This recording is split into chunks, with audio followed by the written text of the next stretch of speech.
औज़ुबिल्लाहिमिनश्शैतानिर्रजीम बिस्मिल्लाहिर्रहमानिर्रहीम। प्यारे बच्चों, अस्सलाम वालेकुम वरहमतुल्लाहि वबरकातुहू। कल हमने क्लास 8वीं की किताब पॉलिटिकल साइंस से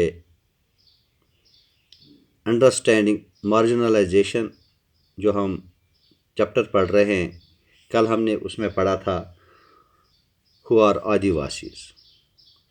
और आज हम जो पढ़ने जा रहे हैं वो है इस चैप्टर का दूसरा हिस्सा, वो है Adivasis and stereotyping. In India we usually showcase Adivasis communities in particular ways.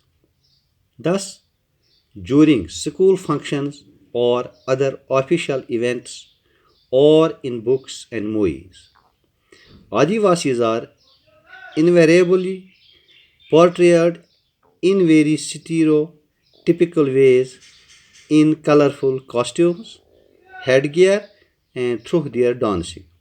Besides this, we seem to know very little about the realities of their lives.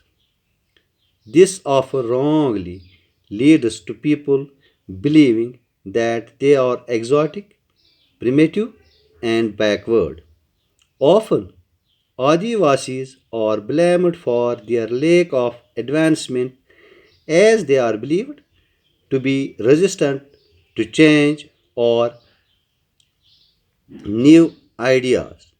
You will remember that you read in class 6th book how stereotyping particular communities can lead to people discriminating against such groups. इसके बाद कहता है Adivasis and development. As you have already read in your history textbook, forests were absolutely crucial to the development of all empires and settled civilizations in India.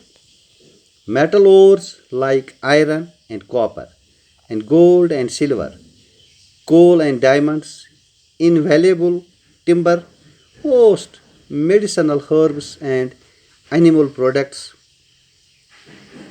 livestock, honey, and animals themselves, elephants, the main stay of imperial armies, all came from the forests.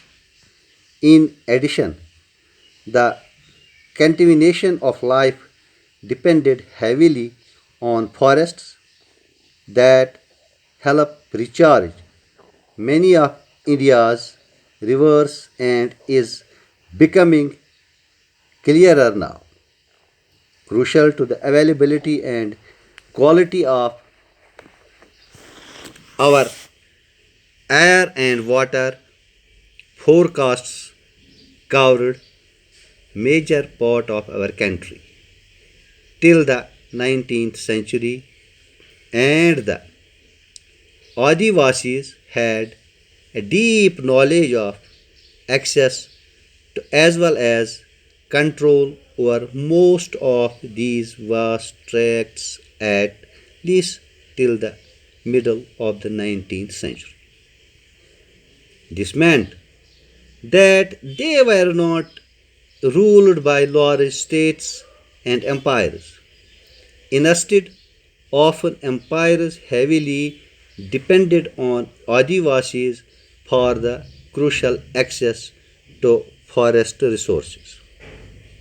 This is radically contrary to our image of Adivasis today as somewhat marginal and powerless communities. In the pre-colonial world, they were traditionally ranged, hunt gatherers and nomads, and lived by shifting agriculture and also cultivating in one place.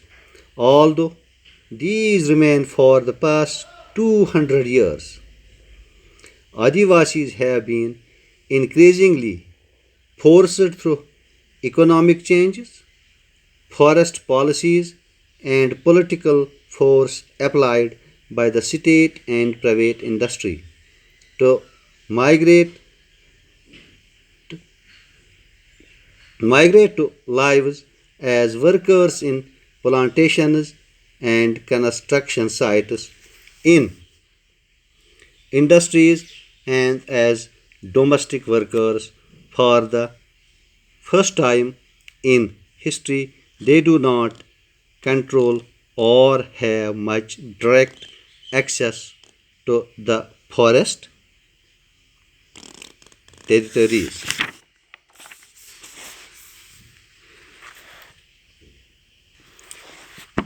बच्चों, ये था हमारा आज का chapter जो हमने पढ़ा। इंशाल्लाह कल बाकी लेके मैं हाजिर हो जाऊंगा। तब तक के लिए खुदा हाफिज़।